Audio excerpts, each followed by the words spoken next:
Ayan guys, ilagay po natin ang ingredients ng Pansit Canton.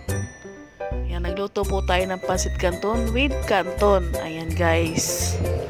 Ngayon po, ang nilagay ko po dyan ay carrots at chicken ball at konting soy sauce po guys. Yan lang po ang hinalo ko dyan. Ayan guys, yan lang po ang aking inihalo sa ating Pansit Canton with Canton. Napakasarap. Pwede mo po siyang itry. At sigurado magugustuhan ng mga kids niyo po. At huwag po natin kalimutan mag-like and share at i-subscribe po ang aking YouTube channel para update po kayo sa aking mga videos na mga ina-upload.